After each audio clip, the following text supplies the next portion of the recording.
Yung among donut. Gumawa kami ng donut ng mga bata. Yan. Happy kayo sa ako. Nag-make daw donut si mami. Oy, nagwash na siyang hands. Ako nang giingnan sila. Magwash sa hands before holding sa atong gamayng donut. Donut daw eh. Not perfect ang pagka-circle. Basta maluto. Donut daw na mo eh. So, just so you know guys, that's why, di ba, napansin ninyo nga na ay liki-liki ang donut.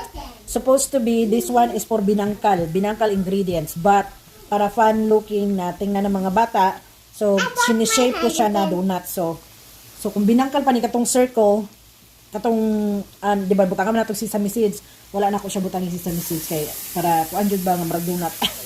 Dili donut shape man ako. So maoning, that's why there is a like kanang inani liki-liki. Mommy, bukin. Sobra pag English basta liki-liki. Yeah. So supposed to be this is binangkal but I form into donut. Donut binangkal. Yung ingredients kay binangkal. Wow, that looks cool now. Boys, they're excited kay butangan dan nila chocolate frosting. Bubble? Look at that guys. Binangkal man jud siya ka nagliki-liki. So tawagon ko ni nga binangkal donut. Tas donut shape man. Guwapa kay itong donut Guwapa kay itong binangkal donut. Nag golden brown. Almost done na ni siya. Binangkal donut for merienda. Alas 2:19 na dito. Merienda namin. Happy yung mga bata. Kala nila donut talaga.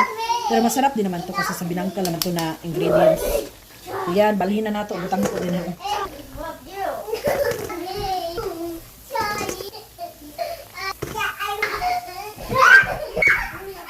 And of course, ang atong very peaceful na background. I pulled that down yesterday. Sige na, guwapa kaya nga tong donut ba? Binangkal donut. Another batch.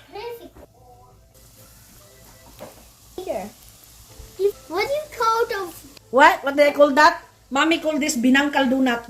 Binangkal. You need to fit a pea donut. Ang bilis niya Nakalagay ko lang kasi nakahay kasi siya na Hindi ko na nilong. Second batch. There's a row at a tree. Yep. Okay. Grandma's plant. But what tree? Okay. I will go a check. Donut.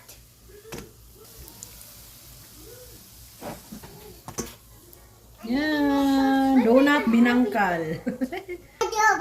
Binangkal natin. Donut ang forma. Donut style. Binangkal.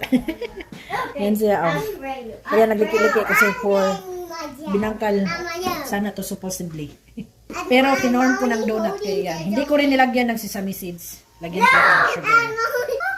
Yan yung mga abangers. Nag-aabang sa kanilang donut.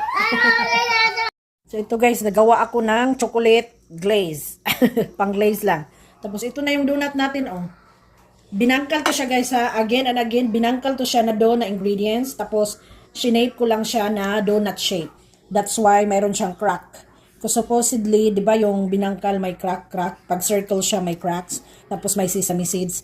So this time since I want to shape donut, hindi ko siya nilagyan ng sesame seeds.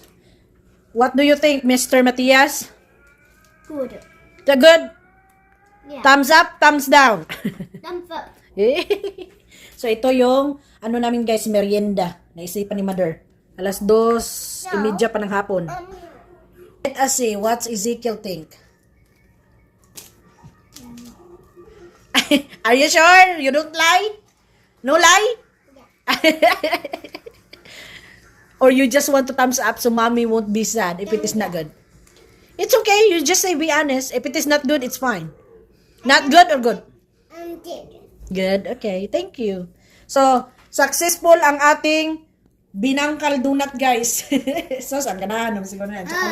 Chocolate na glaze. Ay, nagtilap-tilap ng isa. Dali lang yung chocolate glaze, guys. Chocolate chips lang. Tapos, pa kayo nahalog. Taman ang powder sugar, What animal you like, Mom? I like giraffe. But, Sige na, eat them. So far, mo nang hiblin sa atong donut. Lami ko siya, guys. Hindi akong ganahan. If ever na kanang tinapay bitaw nga dili kay tamis. Kay kanang binangkal mura na maghapon na siya og kanang panat sa tuwa. Ang ganahan ko ang nakatamis-tamis sa ani mura na gid siya donut nga gi budburan og kuan kanang asukar. Nakanindot lang siya guys kay diba ang donut humok man to siya. Kini siya kay since binangkal man ni siya. So naa siya added na crunch in it. Yummy siya guys. Remember mo anang binangkal nga na ay maglikiliki na mag-crack. Yan yung binangkal. At this one, binangkal na naka-shape na donut. So, may ubay po ang mga ni kaon po si ang akong mister. Ganahan yun si ganahan. Unang na nanatay pang paris sa kape. Thank you for watching. Gunta magkita-kita pa kita sa sunod na higayon. God bless everyone.